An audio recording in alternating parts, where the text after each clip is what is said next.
Hello, everyone. This is John Ferretti and Adena Ferretti, the host of the Keep Rochdale Affordable podcast. It's a podcast built and organized by Rochdale Village residents in response to the historic unaffordable carrying charge increases that we are now facing that threaten the future affordability of our community. And we're going to discuss some recent events. Adina is going to give us a short discussion of what happened at a meeting that we attended in the Upper East Side of Manhattan. It was a meeting for New York City media personalities to discuss the New York City mayoral race. And me and Adina went there for a specific purpose. Adina is going to speak a little more about what that purpose was. And while she's doing that, I'm going to be sharing out the live stream feed to various social media platforms. And we're going to kick off the discussion with that and then go on to some other topics which we advertised in the advertisement. So, Adina, the floor is yours. Thank you. You're welcome. How are you today? I'm doing well. How are you? I'm good. Okay, here I go Okay. with my nervousness. Okay, good evening, everyone. How you doing? It's a pleasure to see you again, and thank you so much for joining us at Keeping Rochdale Affordable. As John said, this was built for the residents to interact and to get information as to what is happening here at Rochdale, because a lot of people are not aware of what is happening. Some people are, and some people are not. John and I took it up on ourselves and make it our business to try to get some kind of help for the rising increase that we're facing here at Rochdale. And this week, we basically went out to an event that featured media personnel from New York One, New York Times, and the WNYC radio. And these were reporters. And basically, they were talking about the mayor race and, still wanted to talk about each candidate and what each candidate would bring to the city and why this mayor left. Like, why did Mayor Koch got elected? Why did Rudy Giuliani got elected? Ed Koch and all of them. And basically that's what they were talking about. But John and I main focus to get there was to speak to these people when they had like an open audience to talk, and we wanted to ask them questions and to inform them about the experience that we are facing at Rochdale. And the experience that we are facing at Rochdale is a financial crisis where our carrying charges is about to go up and hit the roof.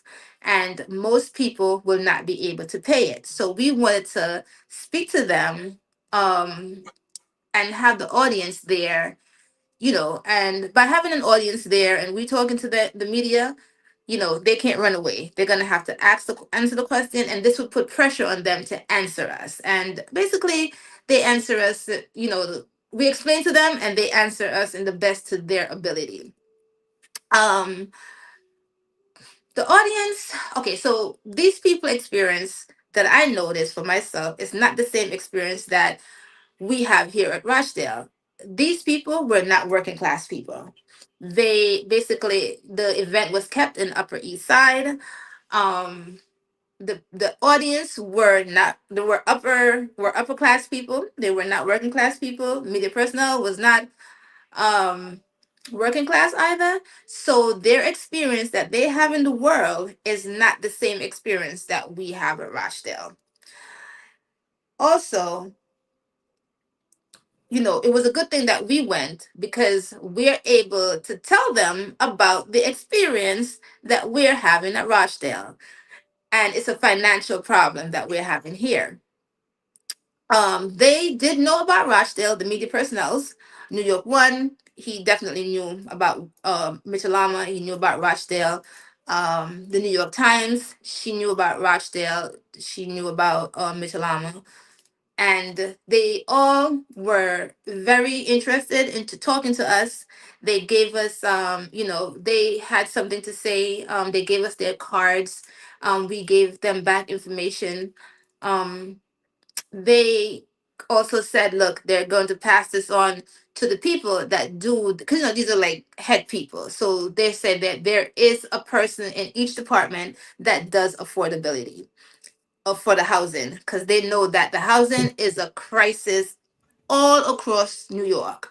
But we try to tell them, look, our crisis here is here at Rochdale, and we want you to cover it here at Rochdale. Okay, and that's what was going on. Um, Basically, that is it. John, say hi to Yeah, Chewy Joey was and let losing Chewy internet. go. Joey, you needed some screen time, huh? Is that what Yeah. you needed? Okay. Say bye. Say Bye. bye. Okay, Mhm. there you go. All right. Short attention span theater we're dealing with here, So can you do? Um, so yeah, I mean I think that we we need to use every opportunity we can to force people with the power to amplify our voices and to put pressure on the political figures who are responsible for the crisis that we face under pressure to actually do something for us. And to be quite frank with you, I don't think this has been done by our community effectively in a long time, especially by those who are in a position of elected power to do so. And it shouldn't fall to residents to have to do this. And so I just want to be clear that this is a crisis situation, and we are responding to that crisis in the way that you should, with urgency. And unfortunately, we're not getting that from any of our elected officials. And that's a real problem.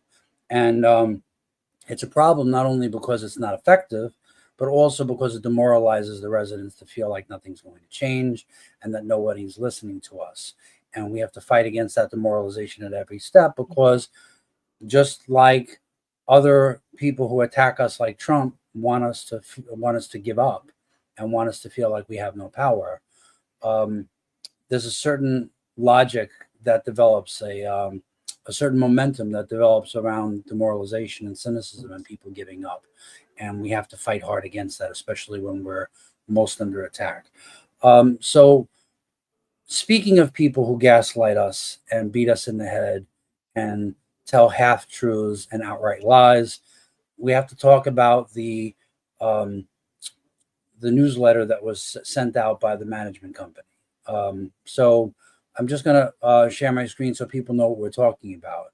Um, Adena, please let me know if it shows up on screen, okay? Okay. Um, let's see which one it is. Here it is. Okay. Share. Okay. It did. It did show up on screen. I'm going to. But there's two things there. Yeah, that's just messages. That's just a message thing. I'm trying to make it bigger though. That's what I'm interested in right now. Let's see. Yeah. Okay. So Right if you here. can read it, because I don't think someone can see it. Yeah, I'm going to read it. All right. So this is actually the second page. Okay, this is where's the first page? There it is. Here's the first page. Okay, so they start off talking about how there's nothing more unpleasant than giving someone bad news. In our management's case, a large increase of at least 20% is the last thing we want to announce to our shareholders. I write our shareholders because I've spent the last decade of my 20-year management career here in one capacity or another. By the way, this is written by the general manager of Summit Management Company, Jay Williams. Um, so I am earnestly, he continues, so I am earnestly concerned about our current financial position and how it affects residents. We understand this will be a hardship for families to deal with. We understand that people will be angry. However, if you look around at the world around you, the issues affecting Rochdale are also affecting other aspects of our lives. So then he goes and makes um, hypothetical examples to try to beat us in the head about how we just don't have the money and how it's the cost of doing business has gone up. Um, he says, in the simplest terms possible, we must have an increase because the cost of doing business has gone up. Our income has not. If there is enough money coming in, bills would. If there is not enough money coming in, bills will not get paid no matter who the manager is.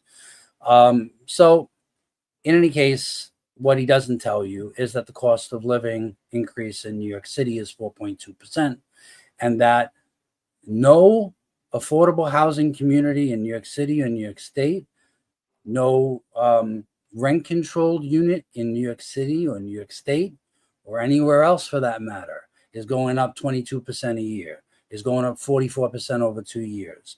The increases are large. Some of them are 5 and 6%. They're nowhere near the amount that they're trying to raise our carrying charges. But John, Yeah, go ahead. the thing about it is that, you know, we understand what the management company is saying, that we're not fooled to this. We understand that things in New York City and around the world have gone up, and that's not the problem. The problem is that the um the company, New York State company, um New York State government, you mean? no, The management company? no, the nitro, not the nitro, ACR? ACR Okay. imposed a new rule. This is what Gene Hall said, that they're saying, okay, fine, you can raise it. You know, you have regular you have regular prices going up. However, the problem is the back bills that's being owed. And that's the problem. That's the heavy part of it.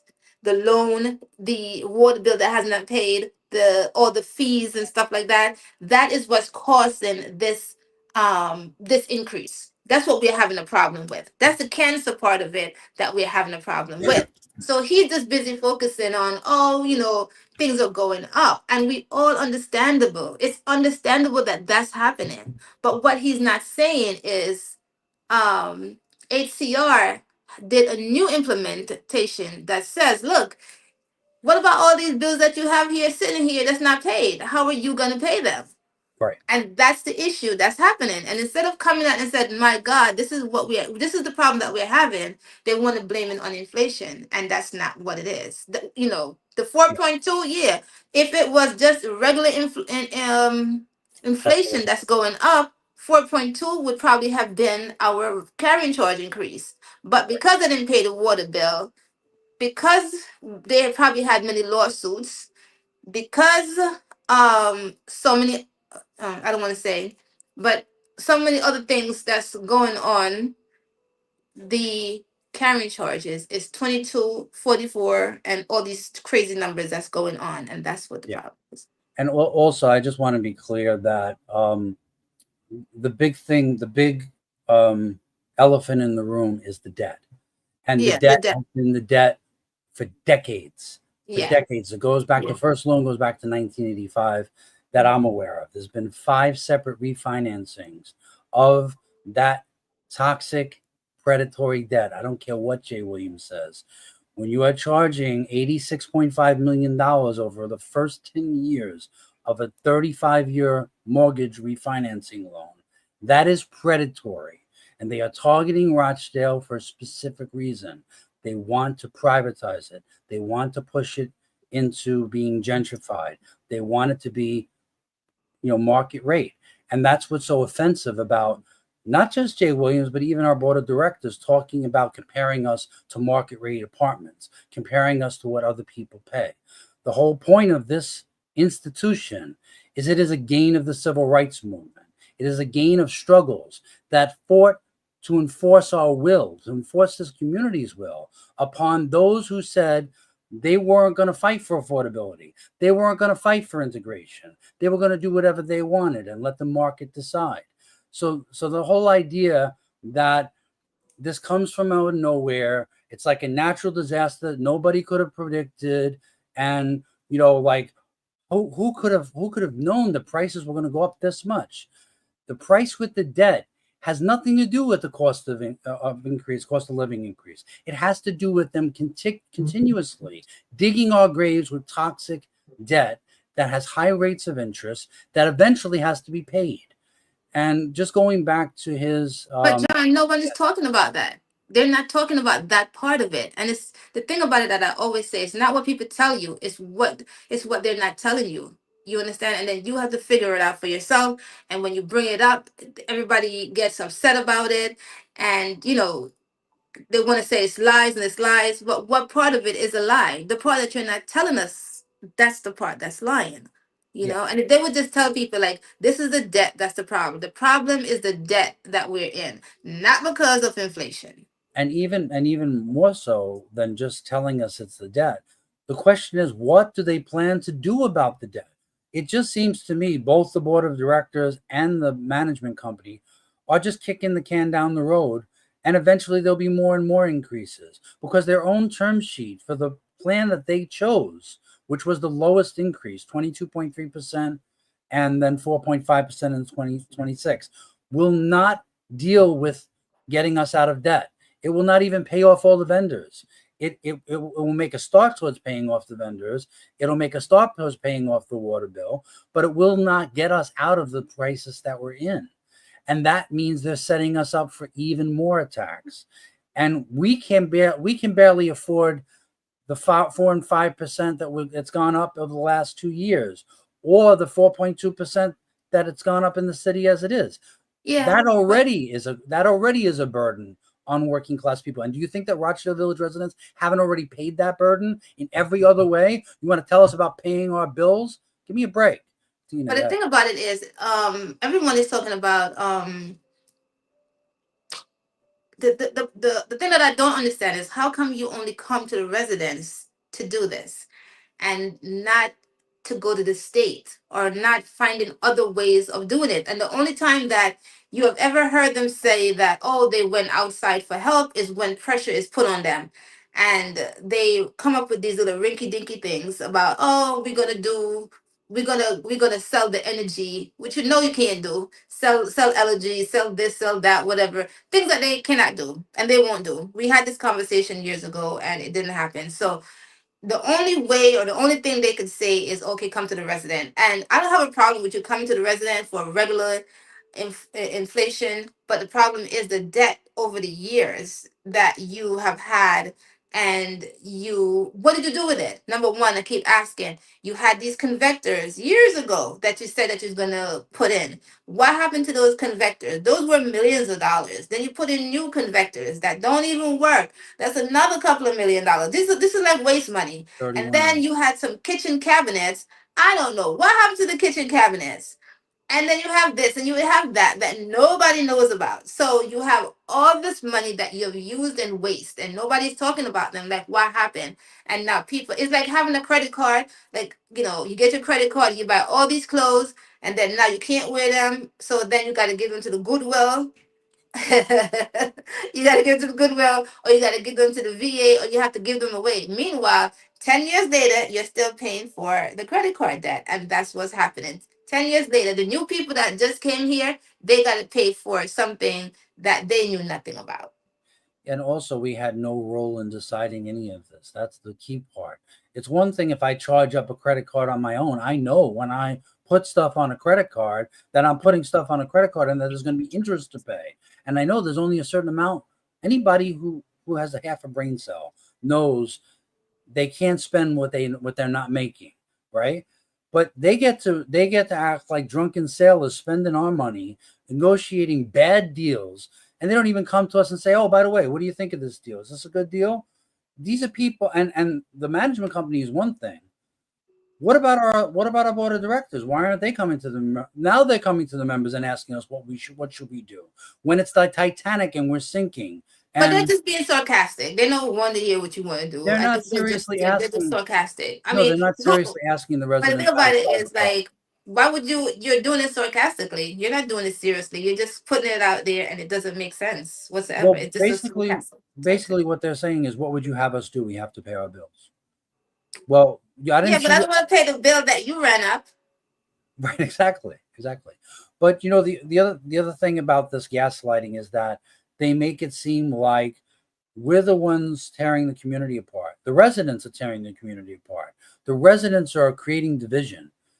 You're going to see division, you're going to see anger when people feel like they're constantly lied to, when they have no say at all in the decisions that are being made.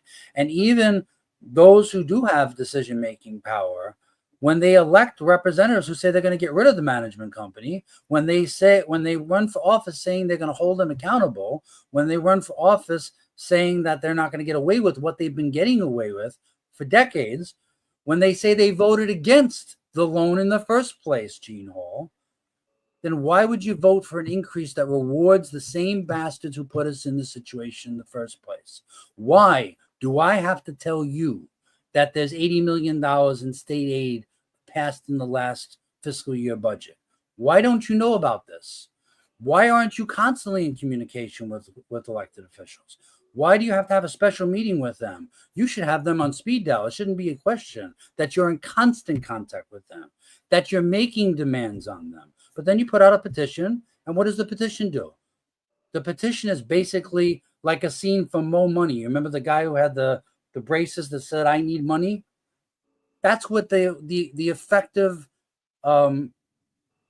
content of the petition is. We need money.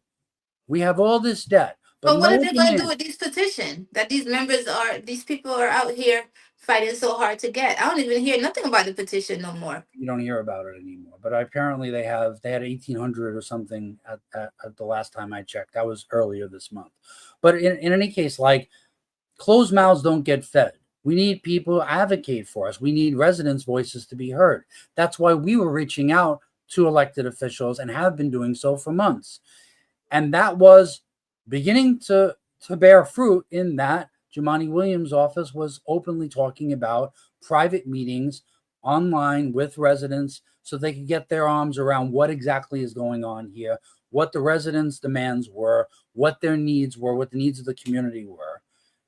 And instead of being encouraged by the fact that here you have an elected official office that's looking to speak to residents, the response of your board of directors was to work behind the scenes to kill it, to make sure it would never happen.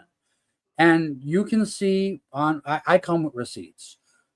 You can see all of the emails that I've sent. In fact, I'll show you my emails to the representative from Jumaane Williams' office. I'm going to share my screen quickly and put that up on the screen. All right, can you see that? Yes, but it's Okay, very I have to small. read it. No, I know I have to read it. Okay, so as you can see here, there are multiple emails going back and forth between me and Solomon Acevedo.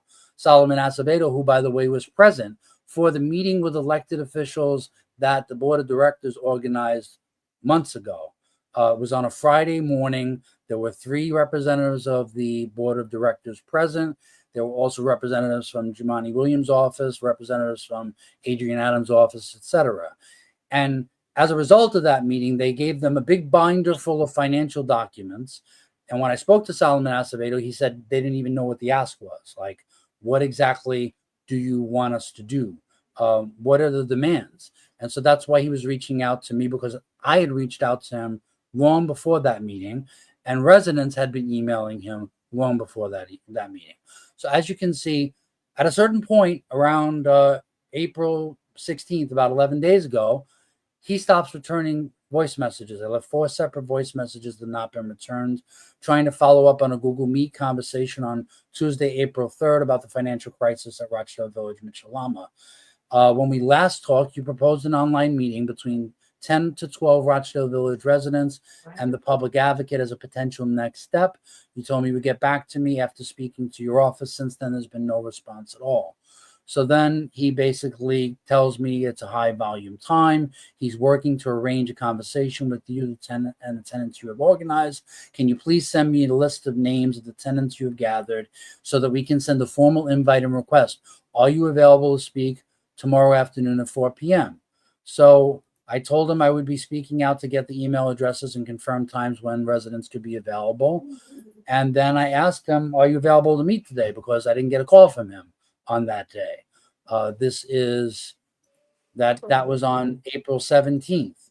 Then I again contacted him, letting him know I had 10 Rochdale Village residents confirmed to attend an online meeting with the New York City Public Advocate. There are other residents who are definitely interested, but who I still need to get availability and email addresses for.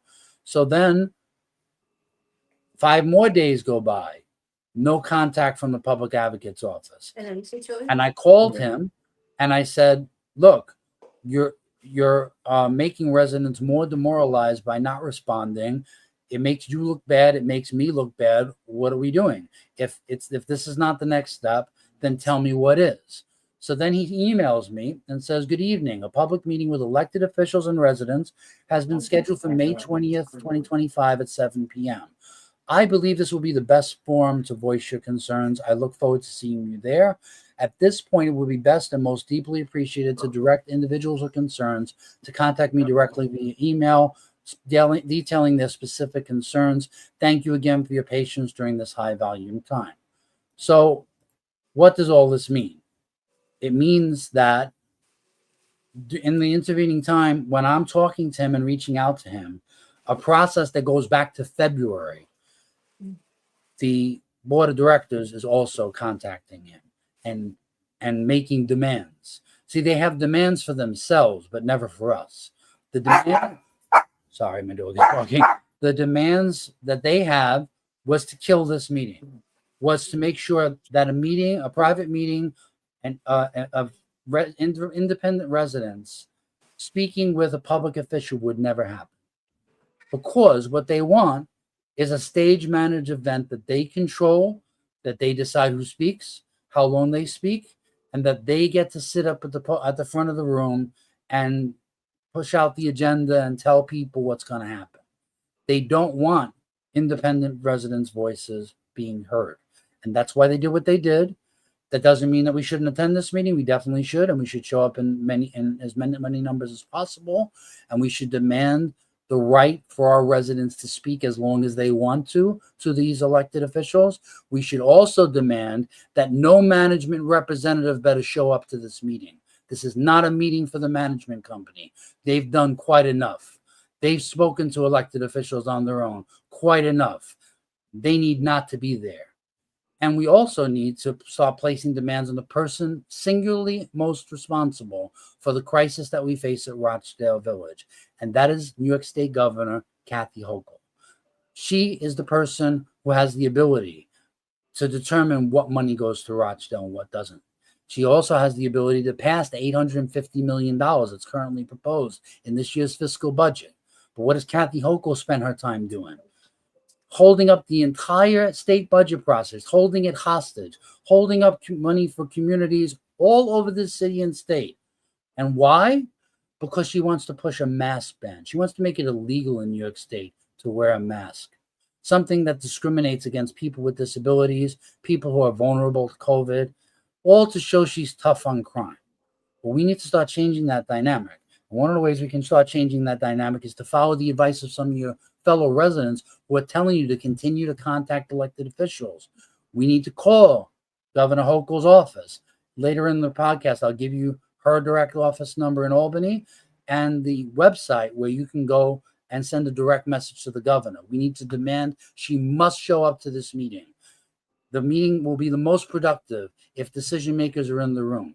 And since the board of directors is such close friends with Adrian Adams, the New York City Council speaker, not any council member in the New York City Council, the speaker of the city council, that she needs to get on the phone to the governor and tell her she better be there and that she better have some solutions, some concrete next steps and steps forward for our residents. And she better answer questions to our residents. This is not a public relations event. She's there to be accountable to us. So the promises of New York State for decades to keep this community affordable, to keep it a place where working class people can afford to live in this city.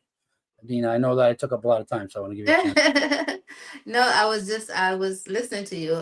Exactly everything that you're saying, because Rochdale Village people and their residents that live here cannot afford this increase, and we do need the help of the state to come in to help us. The state, when they need help, when the state need help, who do they call? They call the federal government. I don't know if they could call them too much now through this administration that's happening, but they call for help through the federal government. So we here at Rochdale, we have to call through the state. The state is the one that needs to help us with this heavy burden that we didn't put ourselves into. So they could send out, the board of directors and the management company can send out all the letters that they want to people to say that someone is lying on them. And nobody lying on you when you send that $300 to $400 carrying charge increase. Who are you gonna say is lying?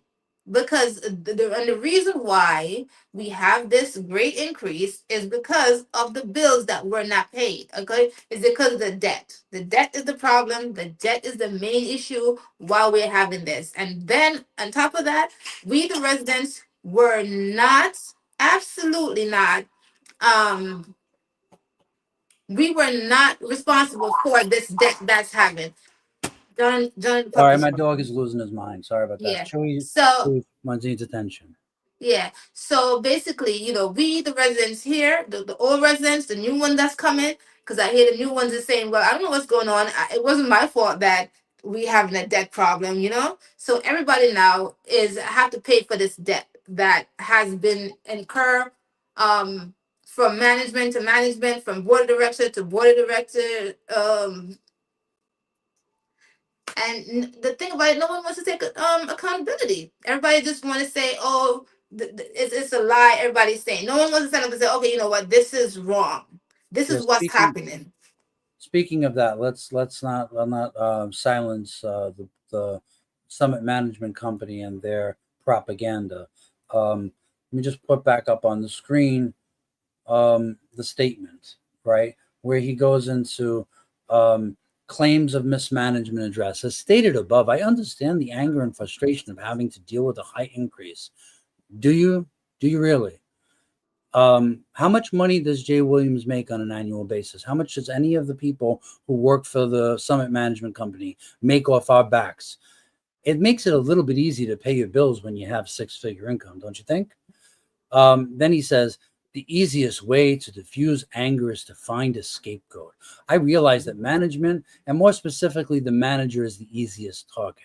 First, I will say mismanagement presupposes some mistake that caused our current issues. This is not the case. As we've discussed at our community meetings over the past 12 months, our expenses have risen beyond our ability to pay. The primary reasons are the rise in material costs, the rise in insurance, and shareholder arrears.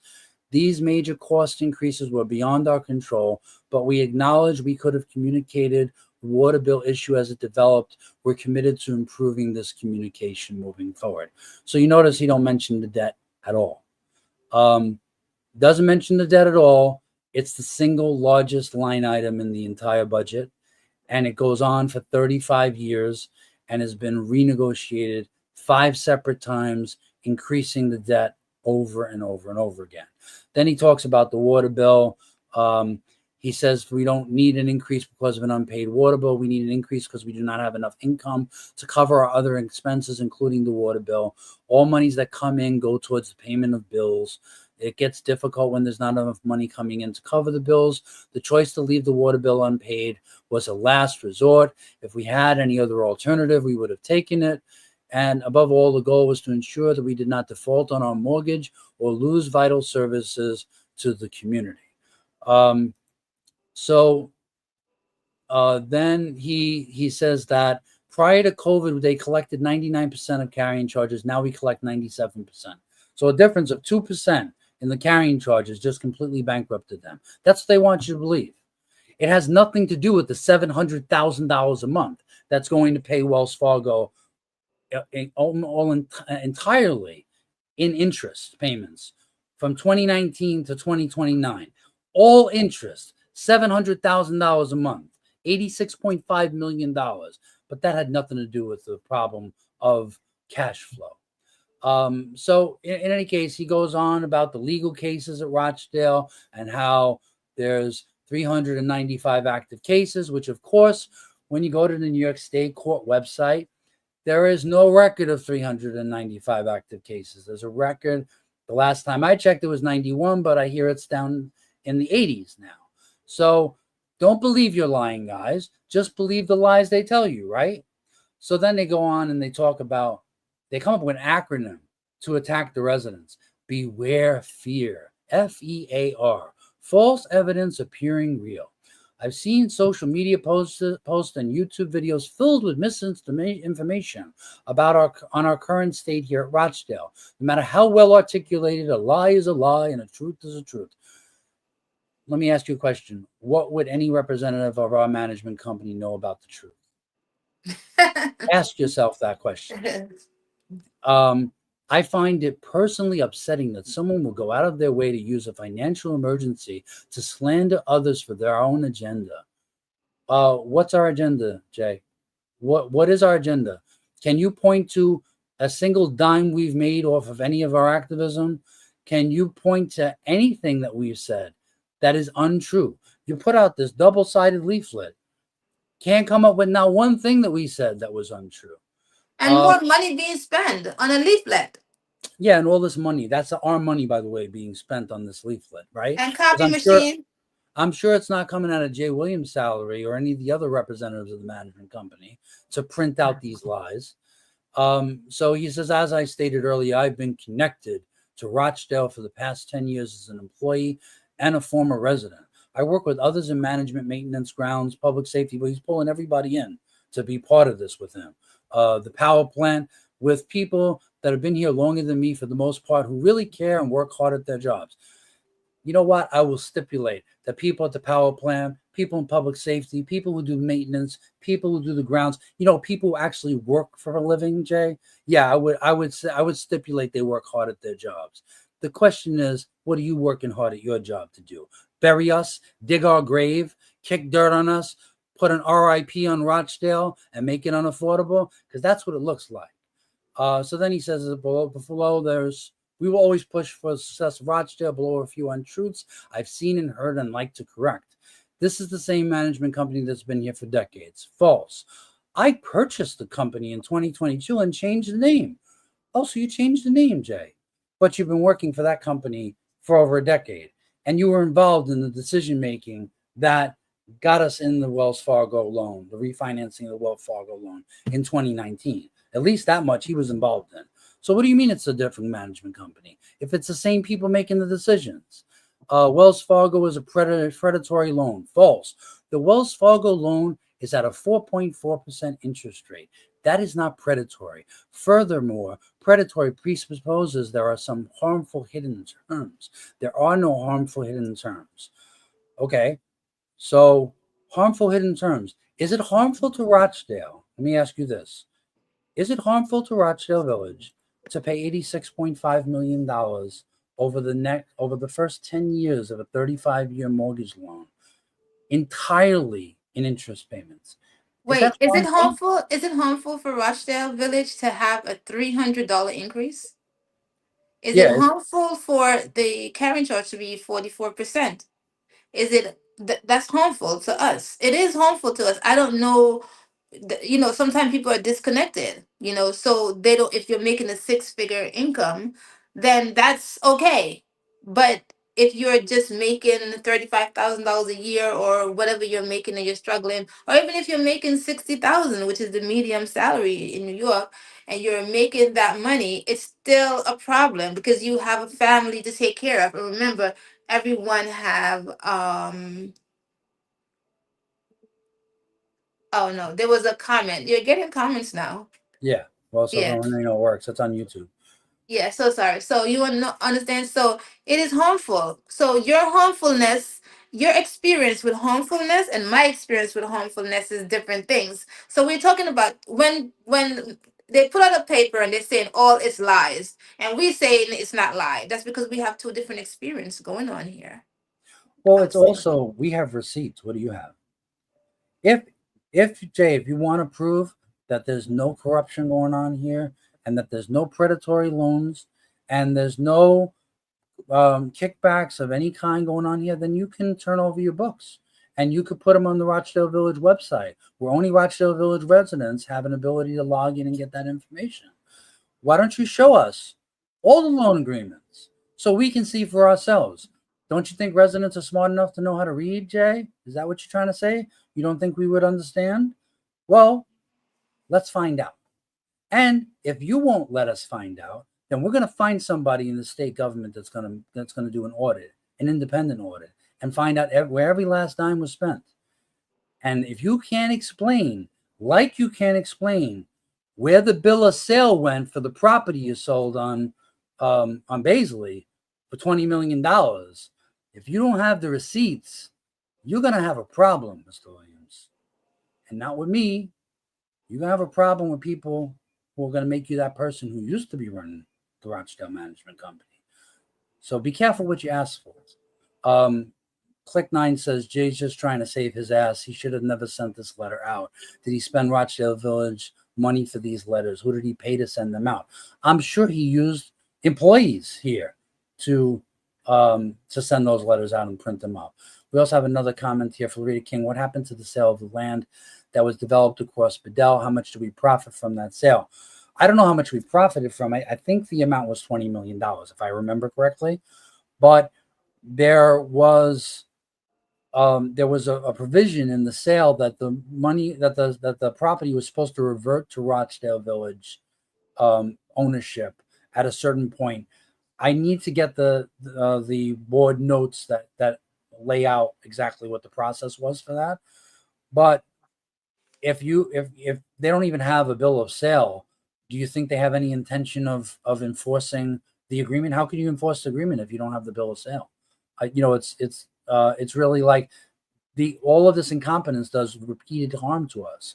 It puts us in a position where we don't even know how much they got and what they did with it. And that's why you need an independent external audit of this management company, because they. But John, don't matter how hard you try to let this go away, it won't go away. You know what I'm saying? They will say, "Oh, this is gonna go away."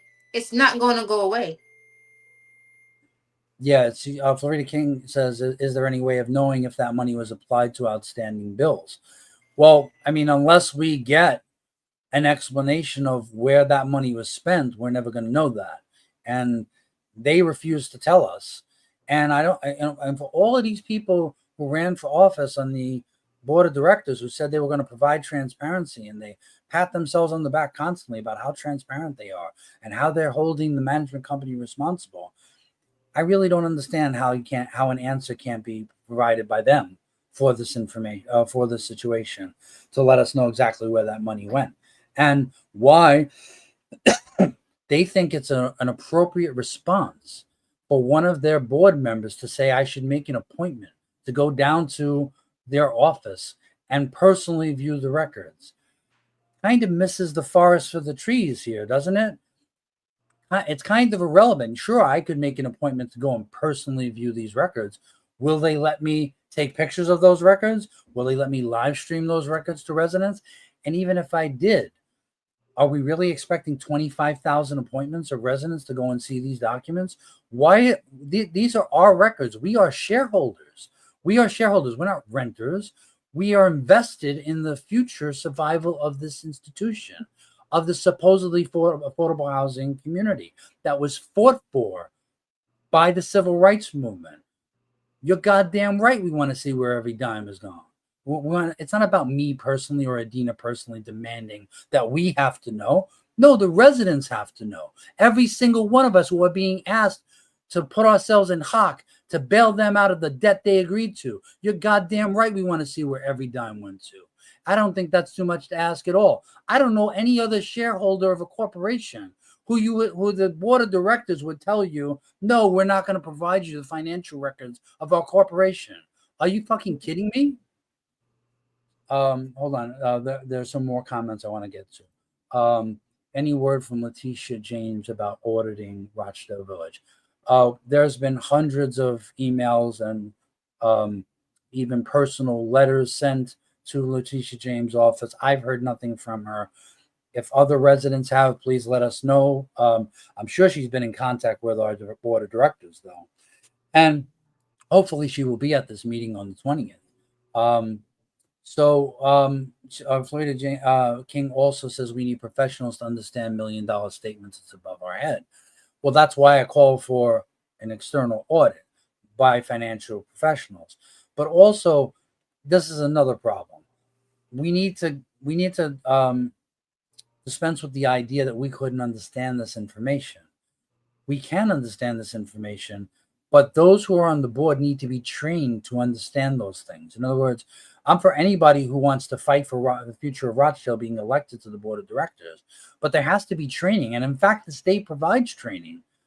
In the last fiscal year budget, they provided a whole training program for Mitchell Lamas, cooperatives, board of directors in particular, and also for the management company. to get them up to speed on what are the best practices, what's the most ethical way to run um, such a cooperative, a cooperative of this size.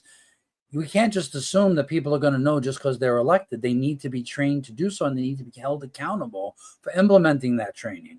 But it's something that anybody can understand. I do a budget in my family. It's not that Yes, he complicated. does. It's not that complicated. You can get an Excel spreadsheet. You can figure out where the money goes. You know how much money's coming in and how much money's going out. It's not that complicated. It's not a mystery wrapped in an enigma that we can't understand. I'm tired of hearing that from people. That Yeah, but the thing about it is the management company did say, what goes, it's not hard to understand what goes in and what comes out.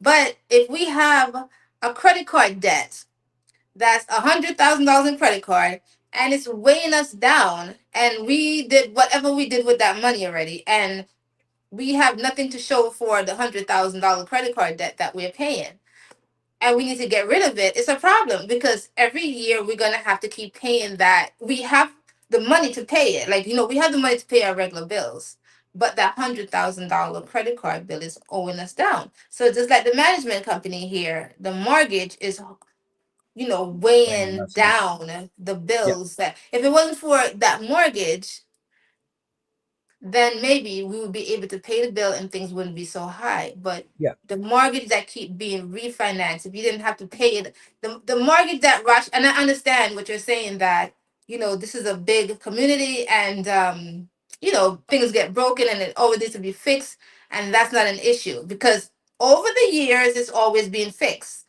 But the money, like, what'd you do with all the money for the other convectors?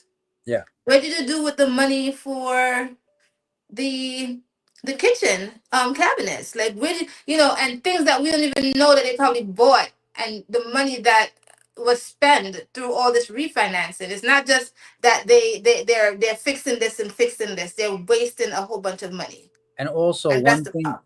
I'm sorry. Also, one thing we have to get to is that this is um, the mode of operating of this management company, both under Marion Scott and up to this day.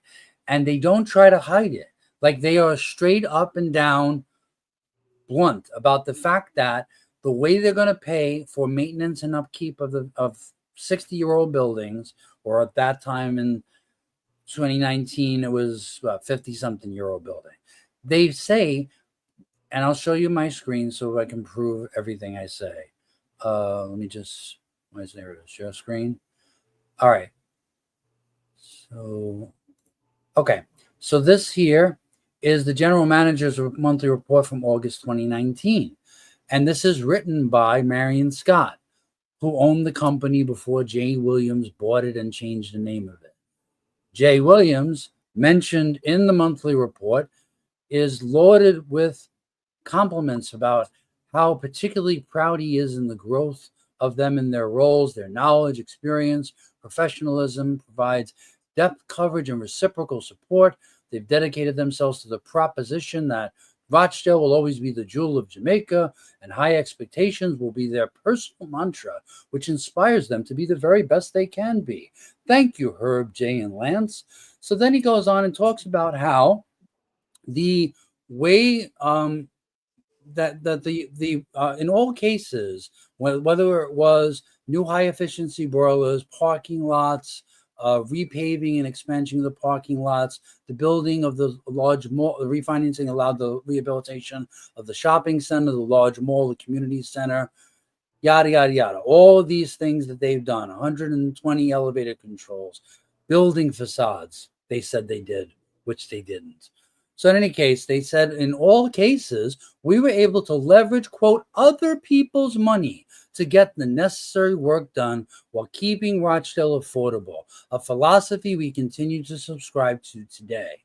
I won't bore you with the details of every project slated with the pending $195 million recapitalization.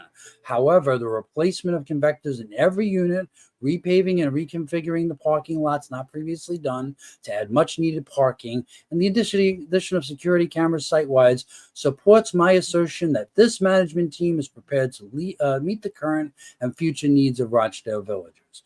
So here they are, openly telling you that they are going to use other people's money to pay for the repairs, to modernize the facilities, to do the things that we need to do to keep Rochdale going.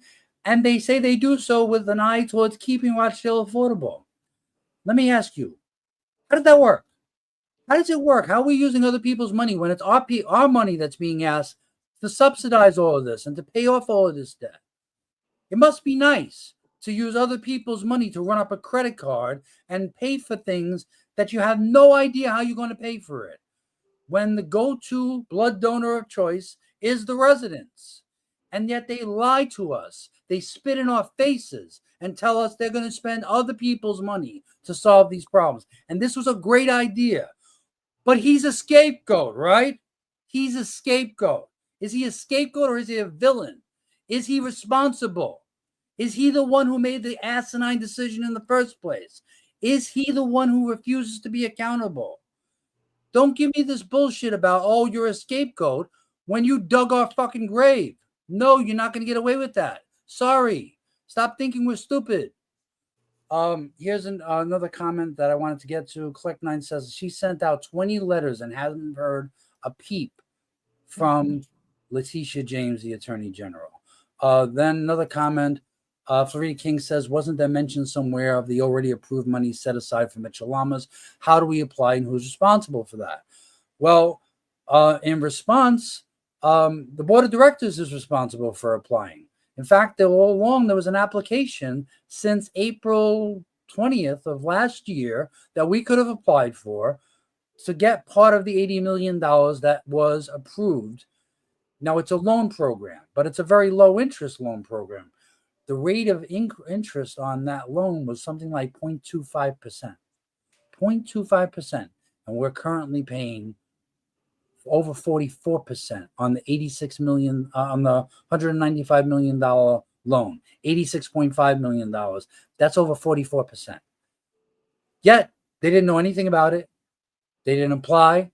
I had to go to the New York State Senate Housing Chair, Brian Kavanaugh's office, and ask them what happened to that money. And that's how I got the application. And I emailed it to the board of directors, every single one of them. And President Gene Hall got back to me saying that they would be on it and that they would follow up on it. What they've done since then, I don't know, but it'd be a good question to ask them at tomorrow's board of directors meetings. Has the application been put in? Have you all voted about whether you're going to apply for this available New York State aid? If not, why not? We need to find out. I think it's been over a week since they got that application. They should have been in contact with HCR, who runs that program, and find out all the ins and outs of how you apply for that aid. And they better have an answer. Here's another comment. They would rather increase our maintenance fee than apply for that loan. Someone is not doing their job if they didn't even know about it. Facts. But, at the same time, this is, and there's a comment by Ferretti King saying great questions. So, at the same time, like, this is the most obvious thing in the world. And I don't know if people remember when I first started being active and raising the question of why Rochdale doesn't receive any state aid. People looked at me like I came from Mars. Like, it was completely ridiculous. It was the most hilarious thing in the world to think that a New York State run, supposedly affordable housing community, could demand that the state, our fucking landlord, live up to their promises that it be affordable. How do you keep an affordable housing community affordable? You provide it with resources. When they need money to rehabilitate the already existing structures, New York State's got to be there to provide low-cost, publicly financed aid. They need continuing aid on an every year basis because, as Jay Williams tells us, prices just keep going up. Well, then the subsidies need to keep going up. But the response of those who are elected and say they represent you was to think that was the most ridiculous idea in the history of the world. And Rochdale has never received this aid. So no matter which slate you voted for, whether it was those who were in bed with the management company and the concerned cooperators and rubber stamp every goddamn thing they ever wanted, or the people who are supposedly watching, protecting our community, safeguarding our community against the management company, saying openly that they engaged in terrible mismanagement and that they needed to be overseen, that they needed to be watched, and that they didn't want them to be the management company anymore. They get in power. And again, it's like nobody knows anything. Nobody knows that state agencies like DHCR have an obligation to support our community. Nobody knows that they cannot just be left there as the arbiter of how much we should pay. That is a path to our destruction. That it's basically paving the path for privatization to allow them to play that role, to allow them not to have any obligation to this community. And yet they have $80 million in their bank account, earning interest, no doubt, in some kind of escrow account. They don't even bother to tell Rochdale Village residents, oh, by the way, maybe you should apply for this. It comes to the residents having to talk to the head housing official in the New York State Senate to get any information. So when they're pissed at residents being involved, this is why. This is why it has to be this way. This is why we're not going to take your word for anything. This is why your half-truths and your gaslighting are no good here anymore. Because you had a chance to lead and you didn't. And you fell on your face and you abdicated your responsibility to safeguard this community. And no, trust is not an option anymore with you. Deliver. Show your receipts. Show your work. Show what you're doing to keep this community affordable. I don't want to hear anything else from you about, oh, people are destroying the fabric of this community. Look in the mirror. Don't want to hear it no more. Your lies are no good here no more. Okay? We are not stupid. We know how to do calculations. We know how to read. We know how to do outreach to public officials. And we're not accepting your bullshit anymore. Sorry. I'm half Italian and half Irish. Sometimes I get a little agitated. Adena. Yeah.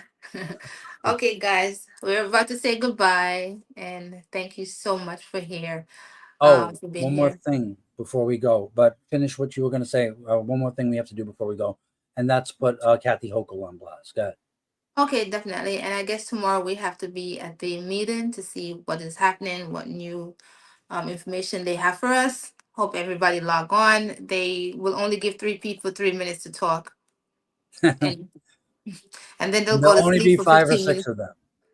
Yeah, definitely. But please be active in the comments. Don't let them get a free pass. Even when the cooperator session is over, bomb the comments. Okay? Force them to have to deal with the questions, and we'll make sure to amplify those questions. And I just wanted to put up the contact information for Kathy Hochul.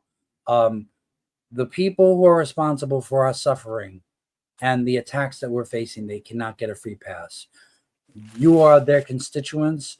Your tax dollars pay their salaries, and they cannot be allowed to continue to do business the way they're doing business. There has to be consequences for it, and there has to be pressure, a boot put in their neck to get them to live up to their responsibilities. One way you can do that, let me just share my screen to pull up the website where you can contact Kathy Hochul. Okay, can you see it, babe? No, Oh, hold the on. screen is there, but it's very small. Okay. All right. I'm just going to read out the website address. Okay. The website address is governor, governor .ny.gov/content, content/governor contact form.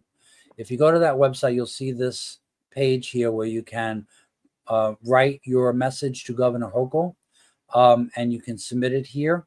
You can also contact them by phone, which I would strongly encourage you to do. The telephone number for Kathy Hochul's Albany office is 1-518-474-8390. Their office hours are Monday to Friday from 9 a.m. to 5 p.m. You can also contact them by mail, and this is the address that you can mail it to. But I would strongly suggest you call them, and also fill out the contact form online at the very least, because the more messages she gets, the more likely it is that she will be have pressure on her to actually show up at this meeting on the 20th. And that's what people should be demanding. She needs to be there. She has to be there at this meeting. We don't want any excuses. You should also call the New York City City Council Speaker Adrian Adams' office and tell her that she needs to call Governor Hochul and get her there. That we want to have the most productive meeting possible. Our residents demand to speak to the person who is most responsible for New York State, because New York State is our landlord and we don't want any excuses. Florida King says it's May 20th, not tomorrow, right? Yeah, tomorrow is the Board of Directors meeting, which happens every last Monday of the month. That's a Zoom meeting. The May 20th will be an in-person meeting. Now, I would also contact your board of directors and ask them when they're going to put out a flyer for this, because it's helpful for organizing to get as many people to it and to get as many elected officials to it. And I think the media should be there, so pressure these board of directors to put out a flyer, because if I know about it, why don't they? And why aren't they already starting the process of trying to build the most effective, well-attended meeting to put the most pressure on these politicians? Why wouldn't you want that flyer to be out now, as far in advance as possible? So I'd like to thank everybody that commented, thank everybody who watched, and we'll be back. We do this every 2 weeks, but given the pace of events, it may be a little more often. But we'll see what happens at the board of directors meeting and what happens in the coming weeks. But Adena and I are not giving up. We both have full-time jobs. We both have a puppy.